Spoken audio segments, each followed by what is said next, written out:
Sekarang Jokowi udah putuskan untuk pindah, baru minta universitas, Unwira, Muhammadiyah, Universitas Mula Warman segala macam, buatkan AMDAL.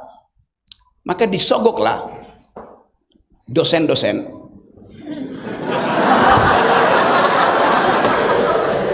supaya meloloskan ambisi si bajingan tolol itu.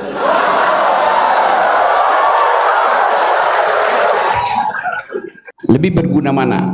Cacing atau beliau?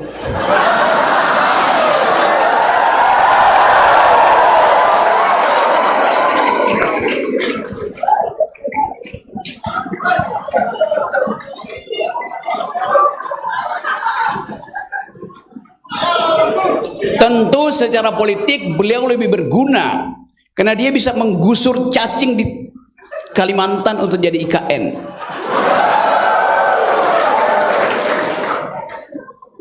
Tapi dari sudut pandang ekologi, cacing mampu mendekomposisi tubuh raja itu.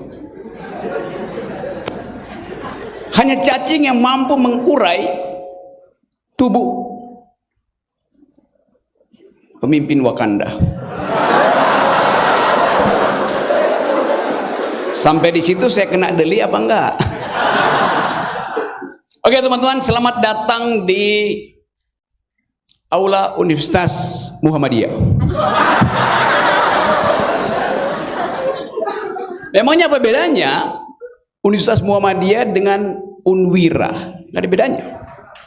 Karena dua-duanya dikepung oleh dua monster tadi, birokrasi dan korporasi. Nasib Muhammadiyah dan Unwira sama. Anda hanya diminta oleh Raja Wakanda untuk memberi stempel penelitian yang biasa disebut sebagai namanya studi lingkungan. Jokowi mau bikin IKN, dia putuskan secara politik, artinya harus jalan.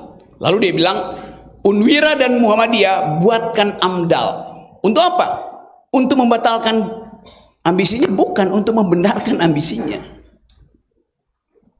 Kan kasus kita pertama adalah kerusakan ekologi di Kalimantan yang disebut sebagai bagian dari politik antroposin Jokowi, upaya untuk membatalkan kehidupan alamiah. Dimulai dari ambisi dia untuk meninggalkan legasi itu. Oke, boleh aja.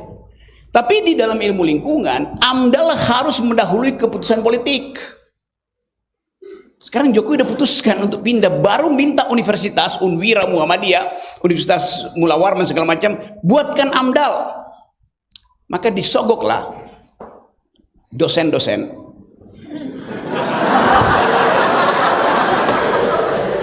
supaya meloloskan ambisi si bajingan tolol itu.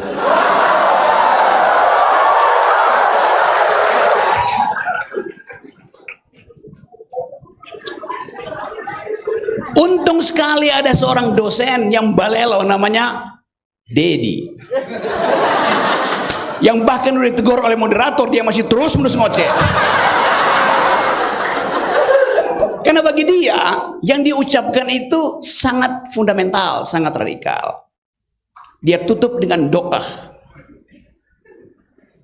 Doa dari rakyat yang memprotes Tuhan.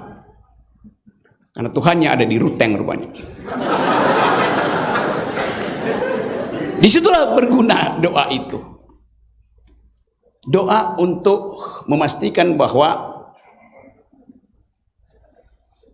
universitas wajib mengikuti suara rakyat. Namanya Unwira. Universitas wajib ikut suara rakyat.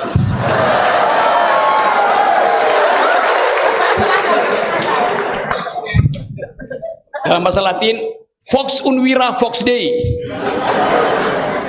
Yang diputuskan oleh Unwira pasti disetujui oleh Tuhan.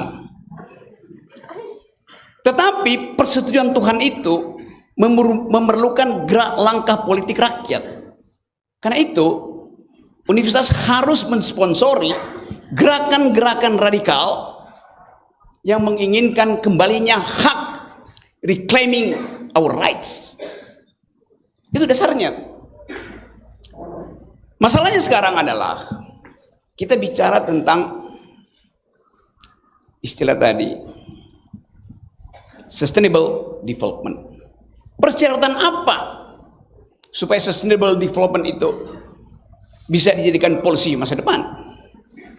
Yang pertama kita persoalkan adalah the sustainability of the idea of sustainable development. Sustainable enggak ide sustainable development itu? Yang dulu diputuskan bahkan oleh kanselir Jerman ketika dia menulis buku Only One Earth, itu hanya satu bumi itu. Jadi kalau tema ini adalah membedah politik ekologi di Nusa Tenggara Timur, kita mesti ucapkan secara lebih holistik. Tidak ada krisis ekologi di Nusa Tenggara Timur, tidak ada krisis ekologi di Kalimantan, tidak ada krisis ekologi di Kanada, di Kutub Utara. Yang ada krisis planet. Kita mulai membaca itu. Karena apapun yang dikerjakan oleh Kalimantan di NTT, dia bisa berakibat di Kanada. Apa yang terjadi di hutan Amazon bisa menimbulkan badai di California. Kepak sayap kupu-kupu di hutan Amazon bisa menimbulkan badai di California. Pohon yang saya tanam tadi di situ bisa berakibat pada tumbuhnya harapan di Kalimantan. Tadi saya habis tanam pohon di situ oleh teman-teman. Itu yang disebut sebagai butterfly effect. Tadi saya menanam sungai di depan rektorat. Jelas saya nanam sungai tadi. Saya nggak nanam pohon. Bentuk yang saya tanam adalah pohon cendana. Tapi buat saya menanam sungai. Untuk membuat radical ideas. Apa itu sungai? Sungai adalah sesuatu yang mengalir dari puncak gunung pergi ke muara laut. Yaitu definisi zaman dulu. Ketika ada krisis ekologi, kita mesti ubah pengertian itu. Di dalam pohon tadi ada kapiler yang datang dari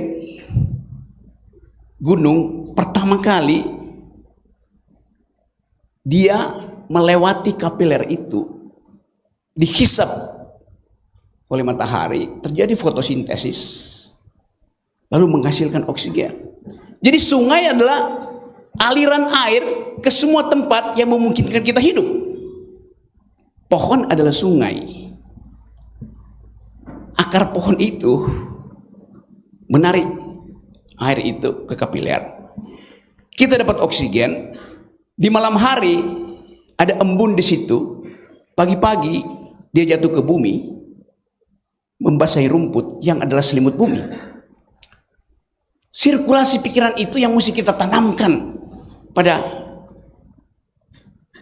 Presiden Prabowo, supaya dia paham bahwa sungai bukan yang dibendung untuk jadi bendungan, bukan. Memotong pohon itu artinya menghalangi aliran sungai untuk pergi ke pucuk pohon. Jadi kalau kita bayangkan bahwa konsep ekologi itu bukan sekedar apa yang dimaksudkan oleh Jokowi untuk memindahkan IKN lalu minta diamdal di situ. Hak cacing untuk menggemburkan tanah di IKN berubah menjadi hak beton untuk dicorkan sebagai fondasi istana negara. Hak burung untuk pacaran di pohon-pohon sekitar IKN hilang, ditebang habis pohon itu. Akibatnya apa? Hak mahasiswa untuk membuat puisi yang menggambarkan romantisnya dua burung yang berpasangan di ranting-ranting Kalimantan nggak ada artinya lagi. Jadi kita mau bahas itu dari sudut pandang radikal ekologi itu.